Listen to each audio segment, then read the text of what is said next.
This is our league, and this is your league. Broadcasting from the 55-yard line in Japan to the shores of the Great White North and everywhere around the world on Gridiron America Radio and the Sports History Network.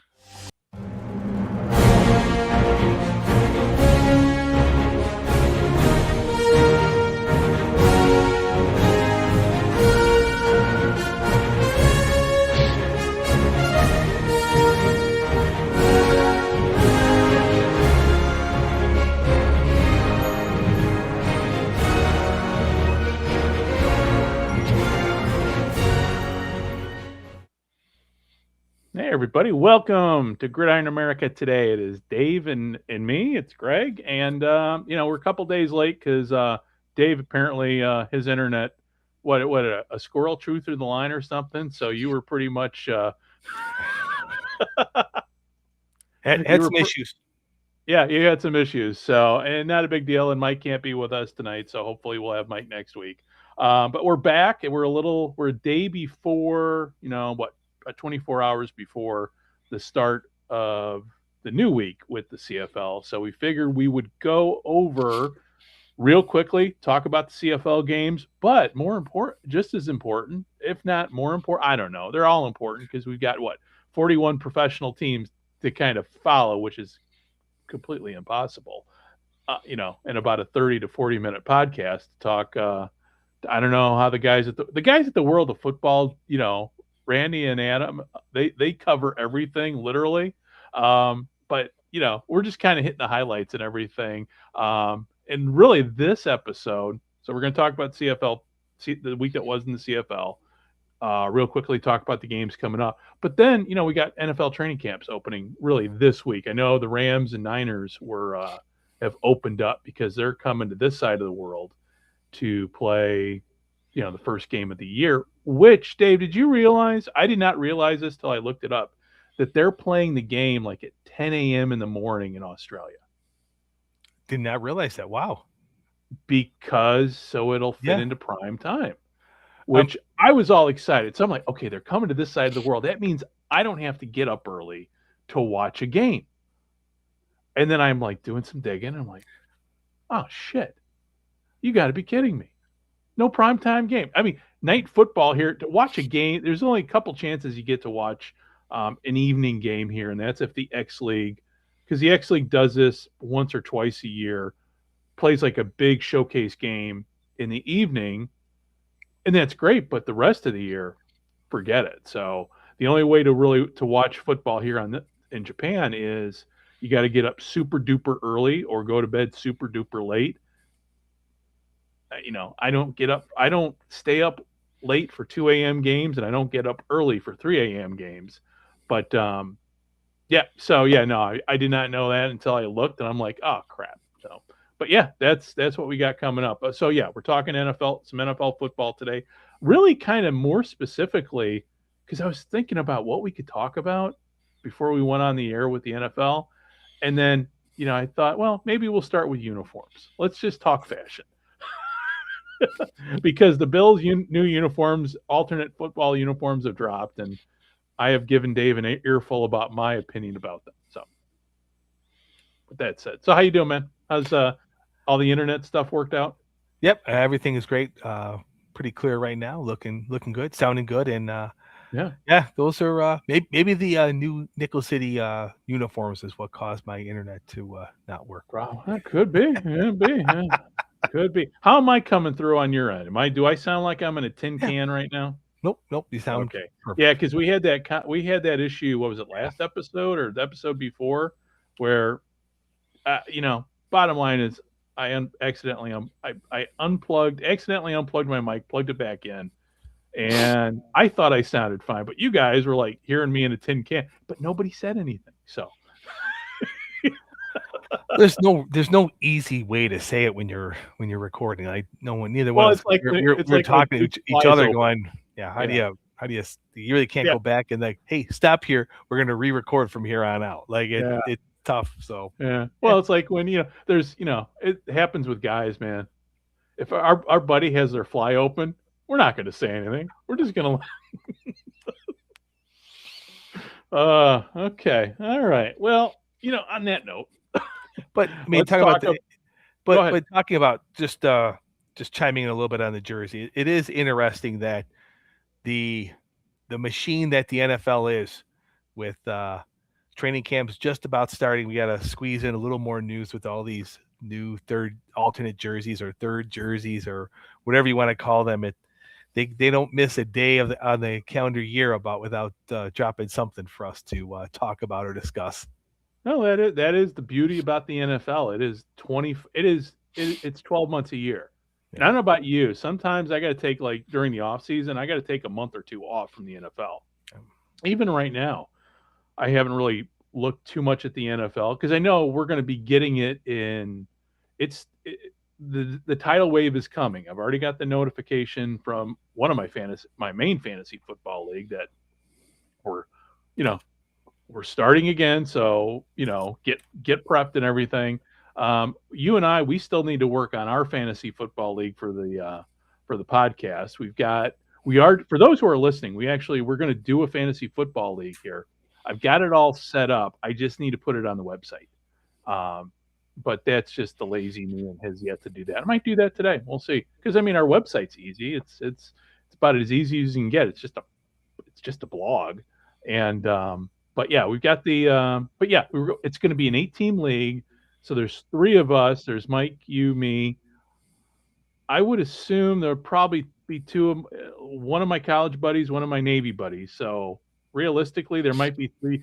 But if all of a sudden it's filled up, I might just expand it out to 10, but no more than 12, because 12-team leagues are the worst, which is what I'm in with my old job, the one that I won the title several years back. So, and that was when you have 12 teams in a fantasy football league. That's when you realize just how important depth is on your bench. So. And for myself, I love that. That is, I love finding that third and fourth running back, the fifth and sixth receiver who no one counted on earlier in the year. By week 7, all of a sudden they're a mainstay in an offense that needs production. So I love it. Well, and that's a great thing about AI. Because now all these fantasy football, like ESPN and the NFL Fantasy Football League got merged into the ESPN. So I liked how the NFL did theirs. So hopefully not big, but it is what it is. So, but for our league, we're going to be using Yahoo because that works. That's really, really good. And, but yeah, AI powers a lot of it. And I'm not dismissive or even critical of AI. I think AI is wonderful, but I know there are people out there who think otherwise, and a lot of them have never even used AI, which is kind of the funny part. Now the question is, did AI just say that, or did you? No, that was me. That was all me. That was all me. It's like, but like our intro and our outro, that was all built by AI. I had no other. It's like, oh, you should do it. You're fuck you. Excuse me, but I don't have that talent.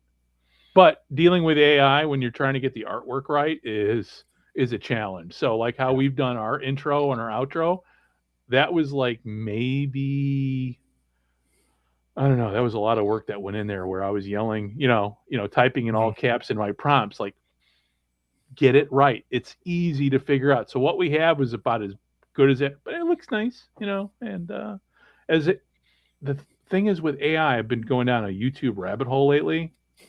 And a lot of people are using AI. I mean, that's just bottom line. But the way they've been using it has been actually pretty good to recreate like historical photographs. Like, it's basic. Once you go into with the mindset, AI is artwork.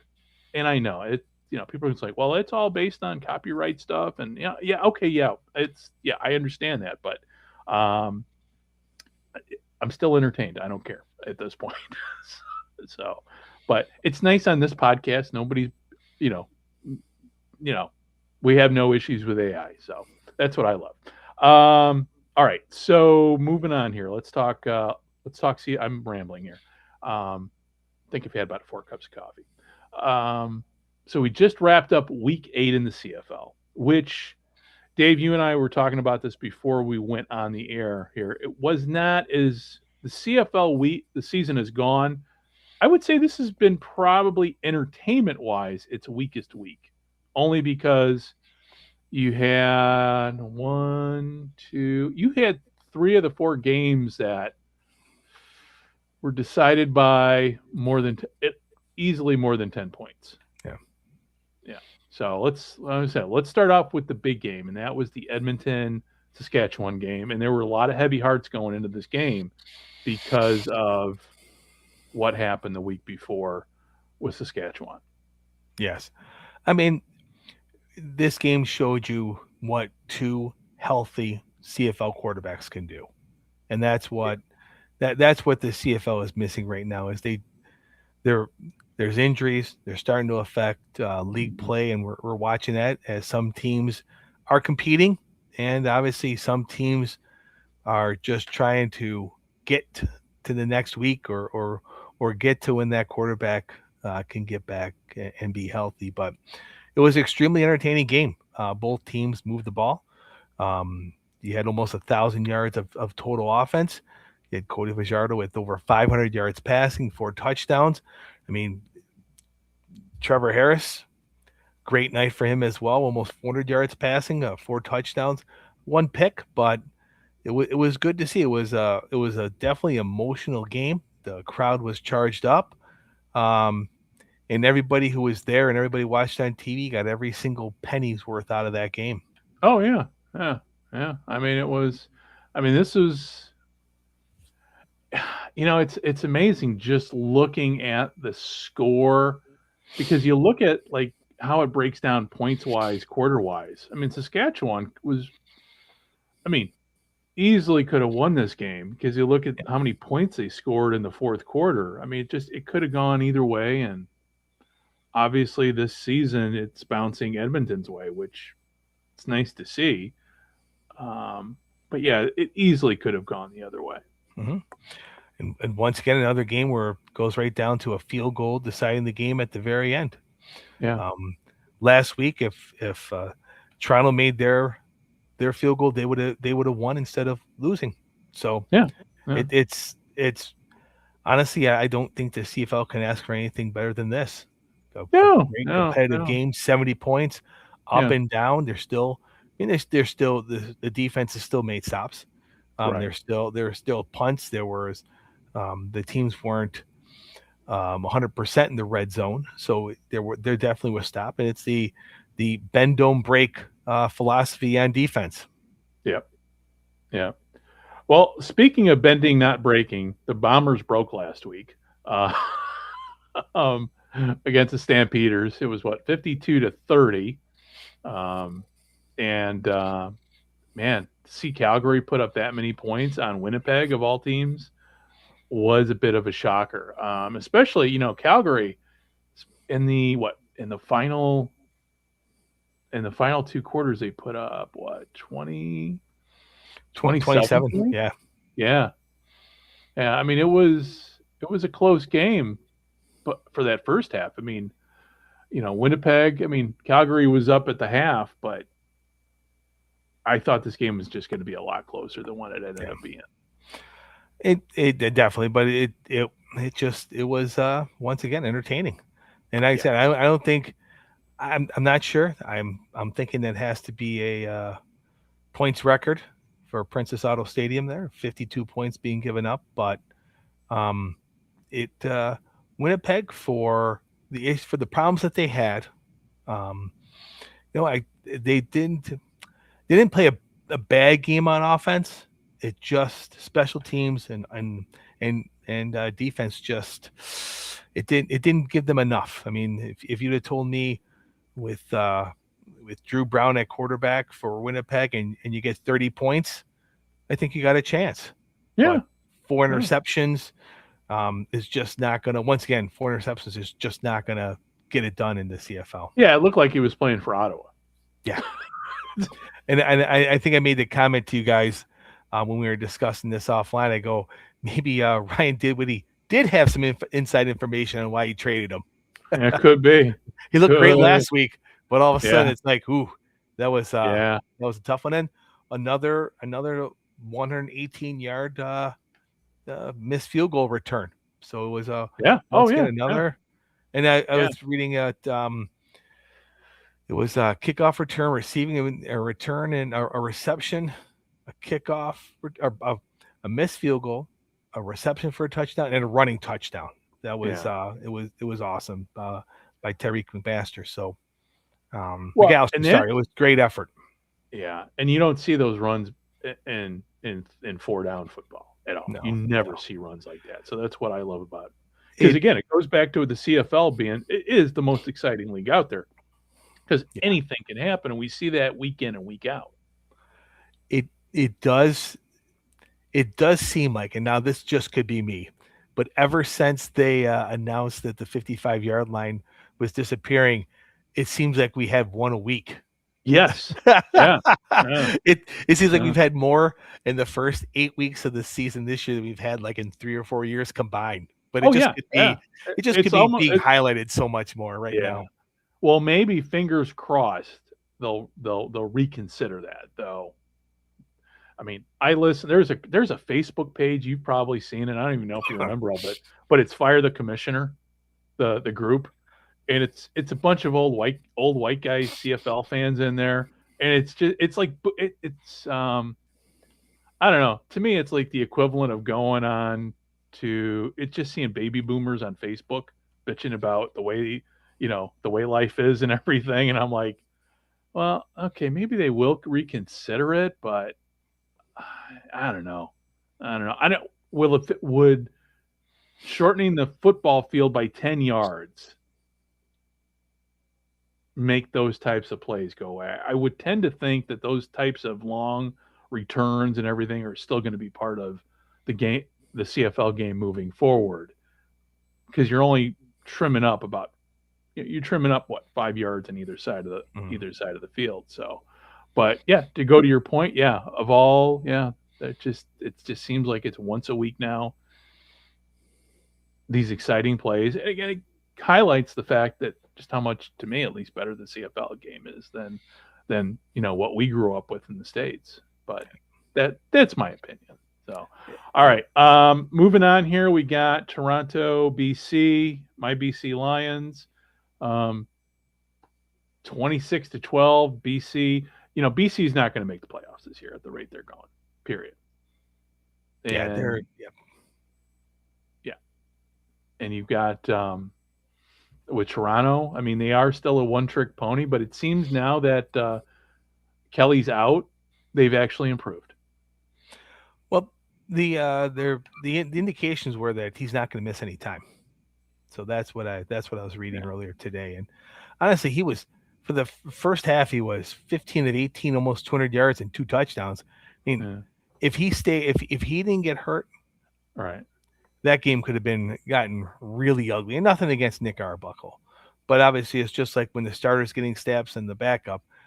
I mean, I think Chad Kelly could have had a 450-yard day by the time that game was over if he didn't get hurt, and they could have scored 40 or 50 points the way that offense was working in the first half. So I think once he got hurt, and you're up 17-6 at halftime, it's like, Nick, protect the ball.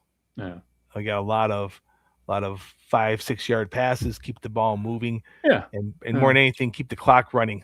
And that's pretty much what the second half was. I mean, they exchanged, 1, 2, 3, 4, 5 field goals in the second half. Combined. So it was just one of those things where it's like, you know what? Yep, you got out with the win, and you only had the one injury, and you lived to see another day. Yeah. And I'm not everybody. I think most people know I'm not a Chad Kelly fan. Mm-hmm. So, but the one thing with Toronto is they're smart enough. They have 2 quality quarterbacks on the bench. Yeah, that's the one thing about. That's the one thing. It's like, other teams. And again, this goes back to our fantasy football discussion about having depth on your bench. When you have depth at quarterback, it makes, I don't see Toronto. I mean, Toronto right now, I don't know, man. I could see Toronto. I think they're going to hopefully, maybe they're going to get better throughout the year. I mean, their record to me doesn't reflect how good they are, but they are still a very one-dimensional team. Oh, yes, definitely. Yeah. Bo Levi Mitchell comes back sooner than later, Toronto's best thing they'll do will be third. If he doesn't, they have a very good chance of getting to second place. Yeah. What will that record be? 8-10? Possibly. I mean, it's one of those things where you have the cream of the crop, then you have 3/4 of the teams in that next level, and then you have the crap the at the bottom. Yeah. And going and just looking, I mean, finishing up the BC game, Chase Bryce didn't look awful. I mean, he had made some plays. They did bring in Caden Salter, who is starting this week, and it'll be interesting to see what he brings in, because he had 121 yards in his limited time, and honestly, here's the next thing is how many snaps he's gotten. Like it's just one of those things where, you can see when Trey Ford became the number one quarterback and he had time in the offense, what the improvement was. So it'll be interesting to see with Salter what a week of practice looks like for him going in their next game, because they need to find some answers if Nathan Rourke's going to be out extended period of time. Yeah, and they got to find him quick, because I mean they're 1-5. I mean, there's no. Yeah. I mean, Calgary's 3-4. I mean, there's still 2/3 of a season left to play, but they need to figure this out now, because it's not going to get any better. I mean, it's quickly becoming a 7-team playoff talk instead of a 9. Talking about the chances of 9 teams making the playoffs. Well, and even for, I was going to say, even for Calgary 3-4, I think they're a much better team than their record. Oh yeah. But it's just who you play on that week and how you respond. So, I mean, all you got to do is look at the point differentials. Yeah. I mean, to me, that is kind of the key. So you got Calgary. They've got. Let's see. Let me make sure I got this. Make sure I got this right. So they've scored the most points of any team in the CFL. They're 3-4. Wow. They've given up 244 points. The most points in the CFL. So I mean, they're on both sides. I mean, they're number one on both sides of the ball. And not in terms of the most, not the least. But then you've got Winnipeg is only 180. I mean, hell, Edmonton's 200 So I mean, Calgary is not a team. I mean, Calgary could easily win this thing. The way they've been playing. It's just, the ball bouncing the right way for multiple games, because again, they're 3-4, and I mean, we could sit here and make an argument that they could easily be 6-1 at this point. So, which gets into the final game here. Let's talk about a team that is 6-1. Let's talk about Montreal and Hamilton. Hamilton through 3/4 gave them everything they could take. It was impressive. It was impressive showing by Hamilton, who seems to play Montreal pretty tough in a game that on paper you thought Montreal was going to just obliterate them. But start of the fourth quarter, Hamilton had the lead, and it was it looked like there was a chance. It didn't look like it was an automatic win for Montreal. So they definitely earned it, and they could have been. I mean, this could have been the worst Davis Alexander win performance of his CFL career. I mean, the running game for Montreal is just it might be just as good as Edmonton's. It's that good. I mean, it's just the holes. I mean, the play calling is just outstanding. It really is overall. It's just outstanding. Yeah. Well, I mean, Montreal is the team to beat, and at this point here, I'm just kind of giving them the division at this point, because unless a major injury hits, I don't see any of the other teams catching up with it. Yeah, I mean, Ottawa certainly won't. Nope. And Toronto might, but we'll see. I mean, that's a tall. Even with all these games left, that's a tall task to ask for. It'll be. The question now is, is at what point or when, what is the discussion on as we get through this season? Does Montreal sit Alexander just out of sheer, it's 18 games and you need him for the next 4. So it's just, or the next 2, but so it's like, how far into this do you really need, does he need to be playing week? If you clinch this by week 14, how much do you need him playing besides keeping a grasp of the offense, not becoming rusty from the last 4 or 5 weeks of the season? That's the only question. It gets into my next question. So we've got, for next week, we got BC at Winnipeg. That's going to be a Winnipeg win. Then we've got Calgary and Hamilton. Calgary win.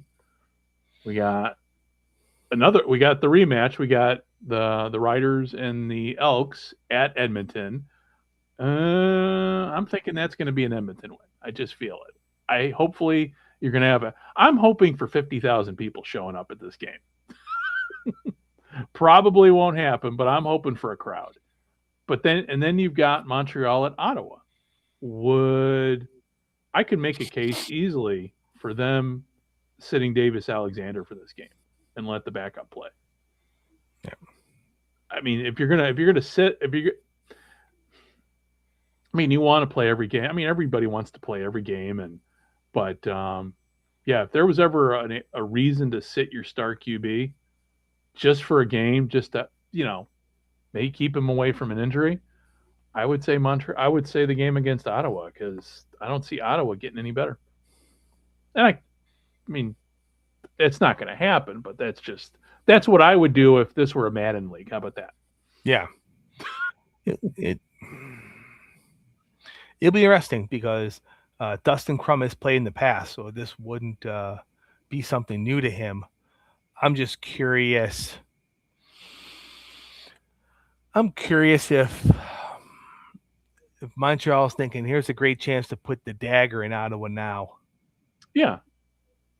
And I mean, I can make a case for both. But it just seems, I don't know, maybe it seems too early to me to be sitting starters, but I understand. I understand what you're saying. And I agree with you too. What you're saying too. I mean, it's one of those interesting dilemmas I think any coach likes to have. Yep. Because the week after that, the 8th, Edmonton comes to Montreal. Oh yeah. Okay, that is going to be a wonderful game. Saturday, it's a Saturday afternoon game. Yeah, it's a 4 a.m. game here for me. So no offense, but you might have to get up for that one. I might have to get up for that one. Looking at that weekend, you have Calgary, Toronto on Thursday, and then you have Ottawa, Saskatchewan. That's on Friday night, and then Saturday's games: Edmonton and Montreal, followed by Hamilton at BC Saturday night. Right. Well, the problem is we're getting now in with the CFL as we're approaching the end of the month here. Yeah. Is the NFL is starting up. Yep. So that's going to affect how what time I get up in the morning and how I watch the games. And then we've got what is it, next weekend? The Hall of Fame game? Yeah, that has to be next. I think it's in August, yeah. So it's the Cardinals and the Panthers playing in the Hall of Fame game, which I'm a huge Cardinals. I'm, the number one Cardinals fan, as you can see over here, over there. So I'll be watching. Yeah. So now there's going to be a lot of, I guess what I'm trying to say is we're going to be going from 4 games a weekend to a whole bunch of games over the weekend. So it's going to be, the balance is going to be hard. I mean, I've got this my man cave in here, I got multiple screens but even with all the monitors and the screens, I can't watch them all. Yeah. And the Hall of Fame game's on a Thursday night. Yeah. So yeah. So let's see. So what? Let's see here. We got. Yeah. So it's same time as the. I'm looking at tomorrow. Calgary Toronto game. Yeah, so that's going to be. So I'll have one on the laptop, and I'll have the Hall of Fame. I'll have the Cardinals on the big screen, and I'll have the CFL game on the small screen. That's how it's working for me. So nice, but yeah, but that's the nice thing about living in the 21st century, dude. You should have seen when I used to live back, my old house. I had literally. I'm geeking out a little bit here. But I've got about 7 monitors floating around. I got 1, 2, 3, 4. I got 5 here on my desk. I got 2 over there. So I used to have them all laid out, and it was nice. like, oh yeah, because I had the antenna hooked up to them too. So I had 2 games running off the antenna, at most 2 games on the antenna, and then I had the NFL Sunday Ticket, the streaming version. It was kind of a nice setup I had. It was nice. So it's kind of the same way here. I mean, I geek out a little bit too much when it comes to football, but yeah. So yeah, that's where we're headed to. The season's coming up where I'm going to have multiple screens going, and now with like NFL Sunday Ticket, and even on DAZN, you've got the 4. You can put 4 games in one. Oh, okay. Yeah, and it's a lot. I mean, let's face it. I mean, it's not like back when we were growing up, where you didn't have that and all the games were on network TV and all you got was what you got. I miss those days in many ways, but at the same time, it's like, yeah, I kind of like how it is now too. So, all right. Well, moving on here, let's talk about next week real quick. Let's look at next week's CFL games. Or this week's, I should say, coming up, starting tomorrow. So, again, we got BC and Winnipeg. Like I said, I'm taking Winnipeg in this game. How about you? Yeah, I think I take Winnipeg as well. I know BC announced they have 6 new starters, so they're getting a little desperate. So yeah, but I definitely go with Winnipeg. Just okay, they have enough there. And Montreal, Ottawa. I mean, I think we're on the same page with that. Yeah. Calgary, Hamilton. Again, I think it's Calgary's to win. I don't see Hamilton with Bo Levi out. I don't see Hamilton. They might limp into the playoffs, but they'll be a quick one and done if anything. Yeah. And then you got Saskatchewan and Edmonton. That's the biggie on next week. Yeah. So I'm gonna go Edmonton for the sweep. Yeah, me too. I'm rooting for Edmonton, man, because it's nice to see. For years we've seen nothing but an empty stadium in every game, and now the people are starting to come back. And to me, it was never about the name change. Yeah, no, it was. It's an easy way to blame it. Yeah. I mean, because in Washington, people are still showing up for football games there. Hell, John Riggins is even going. Showing up for football there. It's not about the name. It's about, winning. Which, bottom line, the Riggins announcement shocked me. I thought I could not believe, like, how was he not already in there? Like, it was like, I thought he was too. I'm like, it was like, wow, how do you not do that? Yeah. And then, it was cool how they did it with him when they announced they're putting him in the ring. The team put his highlights. It was a whole like mini documentary. It was pretty awesome. It was very, very well put together. And Riggins, man, he was a stud. He really, I forgot how good he was. Yeah. And but then again, he played on those bad Jets teams in the 70s. Mm-hmm. And I don't remember, was it George Allen who traded for him? Do you recall? Or was it Joe Gibbs? I want to say Gibbs. I Okay. think Allen. I think Allen was gone by then. Because I know he had the contract holdout. He wanted more money from the Jets, and he said no. Which at that time those guys are getting pro sports. Right. You're getting paid peanuts for what you endured and what happened. And but yeah, no, I think so. But either way, I mean. What an amazing career! I mean, even with those Jets teams, he was still an unbelievable running back. And then they just put it together. You go with your strengths and rode him to the Super Bowl. Right. My most memorable moment of John Riggins wasn't when he played; it was when he was retired. They were celebrating the Super Bowl team, and he came out in uniform just to hear the crowd one more time. It was pretty awesome. He was a character. Awesome. He certainly was a character back in the day. Yeah. All right. Well, speaking of uniforms here, let's talk some NFL. Let's talk, because like I said before we started, figured, well, we could talk all CFL, but we got the NFL camps opening up and everything, and we could talk about our high hopes for, your Bills, my Cardinals, my Bears, all that. But I thought, well, you know what? Maybe a better way to start would be with talking fashion. And let's talk because the Bills dropped their uniforms, their new alternate uniforms, and has there been pretty much a revolt there in Buffalo in terms of what people are seeing or what people are saying? There's been a lot of negativity towards them, but Josh Allen did come out in favor of them. So there's been trying to be this, hey, Josh Allen likes them, let's give it a chance. But with so many opportunities and options that you've seen over the last 10 years with all these third jerseys and alternate jerseys, I have to say I was pretty disappointed growing up and being part of the area for majority of my life. Like I was personally, I was disappointed, but once again, I wasn't part of any discussions. I wasn't part of that, but I wish they would have gone in a different direction. But I understand that whatever they do has to be approved by the NFL as well. So it's one of those things where they're also doing this so far in advance because of merchandising and trying to get all this stuff done and get it ready to be when you announce it. So it's in the team store. So you're not doing, okay, pre-orders. We'll have this by October. Yeah, there's so much work.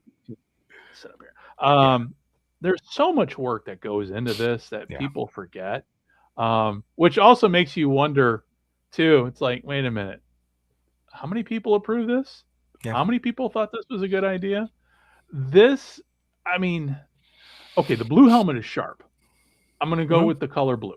The blue pops on the helmet. The gray doesn't disappoint me at all, honestly. And this is just me looking at it, but it's what the logo on the helmet. I mean, I know what it's supposed to, it's like they zoomed in on the buffalo and just took that part. I'm like, oh, okay. But to me, it reminds me of the Houston Texans alternate uniform, where it's just like a horn. And that's really what we're looking at here.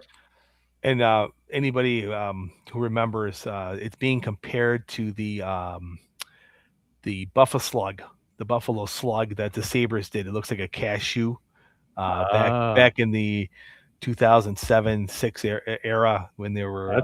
That's a deep dig for those who don't live in Buffalo. Exactly. So they're comparing those jerseys, and the big joke was, hey, which is funny because the Sabres and Bills are owned by the same people.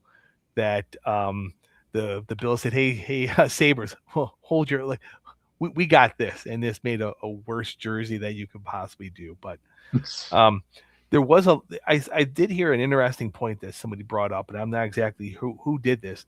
If this is Nickel City and we're Buffalo and all that stuff, why? I guess the thought was, why didn't you just go with the actual Buffalo nickel, the Buffalo animal that's on the Buffalo nickel? Yeah, and just throw that up there if this is Nickel City being Buffalo. So I guess some of the thought process was it was too close to the old AFL helmets, but I don't know. Not personally, not a fan, but if it sells a bunch of stuff, mission accomplished. Yeah. All right, let's talk. Moving on here, let's talk about the Rams' new look. Okay, so with the Rams, the helmet. Okay, so they're bringing back the bone white ones, which look a lot better this time around than the first time that they redid them. But to me, how many different uniforms do they have now? Every team's got so many there's so many. It's becoming like the CFL or Oregon right now with uniforms. But they still, I've never been a fan with the redesign of the horn on the helmets. Yep. But But like I said, I was talked about before. I do like the yellow jerseys. I do like that look. Yeah. Almost like the reverse of the 80s and 90s, where it's predominantly blue with the yellow numbers. Right. I like that. I thought that was pretty sharp. Hopefully they pick the right opponent. A lot of these things, it comes down to what the right opponent is. Well, what they're wearing. Yeah. Because the last time I remember seeing the Rams wear yellow was at, I think it was back then it was their Color Rush uniforms, and that was that big Kansas City Monday Night Football game, which was probably one of the best games I've ever seen. That was the last time I remember seeing them wear yellow. Yep. All right, then moving on, Tennessee. To me, Tennessee has nailed the redesign, because it's basically the Houston Oilers with just a different logo, and it's nice because when the Texans come to town, they can just swap out logos and put the oil derrick on there. Certainly, but you know what? Why mess with something when it works? Yeah. I mean, I like the Love You Blue era. I mean, it doesn't. Listen, there was a reason they moved. I mean, and it was the original owner of the team. It was the founder of the team that moved. Yep. So it wasn't even, to me, it's like, well, a new owner came in and screwed the city. No, the city kind of screwed itself. But then they moved to Tennessee, and I don't know, went as the Oilers, and there is oil in that area of but they should have renamed it something like Copperheads or something to kind of keep with the feel. But now it feels right now, and it feels like they still have the heritage because when they moved, they changed the name. It was like they just basically undid everything that they did in Houston. It was, and then slowly but surely kind of I don't want to say, remembering where they came from. Mm-hmm. So, and I mean, then now I think it's clear. This used to be the Houston Oilers, and now they're the Titans, and I like them. I mean, when they came out, I'm like, good, you finally got it right. Yep. It will sell. It will sell a lot of jerseys. It will sell a lot of hats, and that's the main point. Yeah, as I never liked their navy. I didn't like their redesigned look after they changed the name. Mm-hmm. So that's just me. I'm glad they got rid of the flames that were coming out of. I did quite. Yeah, I never understood that. So, all right, and then the Falcons. Okay, whatever. Their redesign. What did they do differently? It's hard to me. It's always hard with Atlanta. It seems like they're always changing their uniforms, just ever so slightly. Yep. I mean, they're bringing back the black. I guess they're bringing black. They're playing. They're having the throwbacks again, but it's not the throwbacks like this. They're the throwbacks from the 60s, early 70s, not the late 70s when they were a playoff team. Yeah, I like the grit splits look. Yeah. And then Washington. Okay, well, they're trying. I'll give that owner credit. He is trying to undo a lot of damage that Daniel Snyder did. So it's good to see just how he's embracing the community, embracing the past players, and bringing them in and making it a welcome environment, which it wasn't for a long time. Right. Well, my take on this is, if you're going to bring back kind of essentially the same uniforms that they used to have, why not just go all the way? And instead of maybe, to me, it was always about I always liked the Redskins logo. And a lot of people, everybody's like, well, it's an offense. No, that was actually modeled on a person. Mm-hmm. So instead of, maybe putting George Washington's profile on there and doing something with the feathers or something, just to at least acknowledge kind of the heritage of the team. And, maybe then it'll make, calling it won't feel so weird calling the team the Commanders anymore. Yeah. No, but that's just and then let's see, we got Baltimore. Yeah, I don't know what the hell Baltimore is doing, because I'm looking at there are 12 different uniform combinations that the Ravens can wear with their new design in 2026. That's too much. Yikes. that's like the Pittsburgh Pirates of the 70s. Yeah. You didn't know what combination uniform they were coming out to play every night. And I was a kid, I was a Cubs fan. So when they played the Pirates, it just seemed, man, how much? Yeah, I mean, there was just too many uniform combinations. So, but I did like when they became the Baltimore Ravens, the original logo. Mm-hmm. It's too bad they can't bring that logo back. Yeah, that one I was very when it first came out, I didn't like it, but then it kind of grew on me, and then they got sued, and because apparently the Ravens stole the design from the guy who made it, and so. All right, and moving on here. Hey, the Jets actually did something right this time with their whiteout uniforms. Have you seen them? Yes, not a fan. How about the helmet? Not a fan. Really? See, I like the helmet, but I'm not a Jets fan. So growing up having them in the AFC East all those years. I know. I just seems like they change everything every couple years. Well, I mean, it's the Jets. I mean, they true. It's a distraction from the problems they have on the field.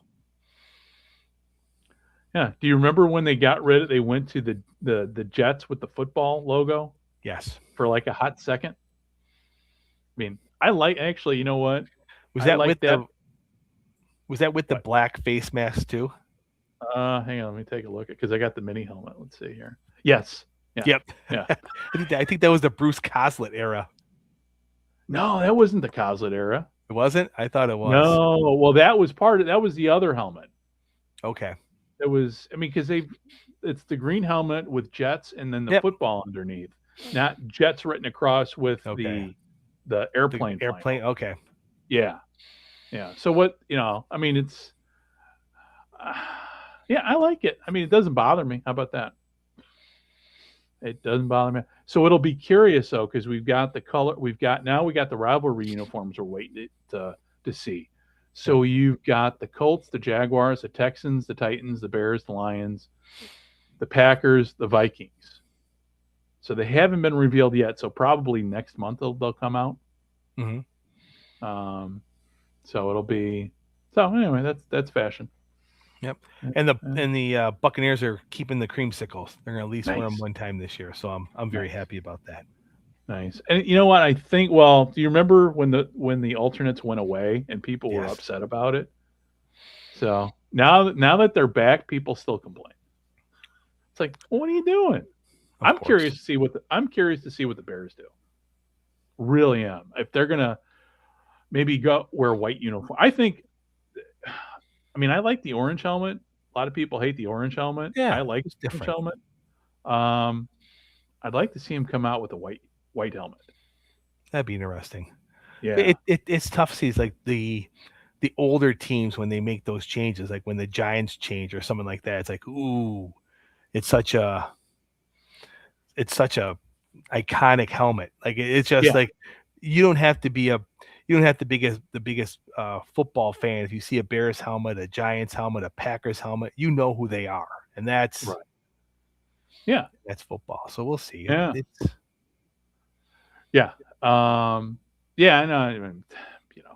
I mean, I think that's how most of us got into being pro football fans, was because we liked either the logo, the helmet, any combination, and usually our football fandom began when we were kids. So that was the first thing.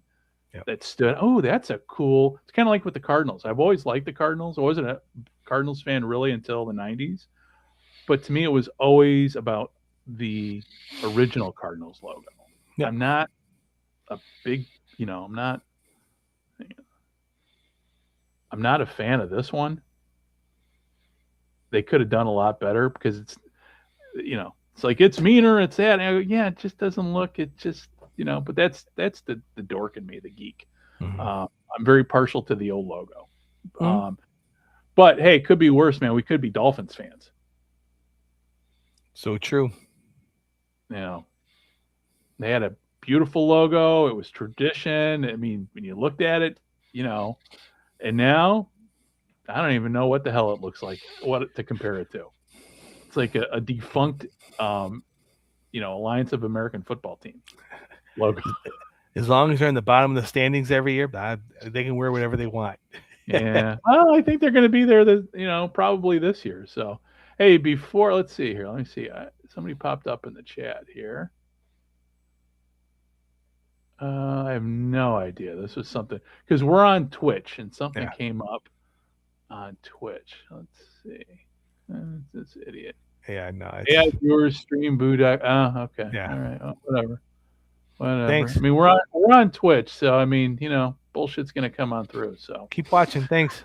Yeah. Whatever. Somebody's watching. But yeah. So to wrap everything up. So in case everybody's looking for where we're at, just go to what. Pull it up here.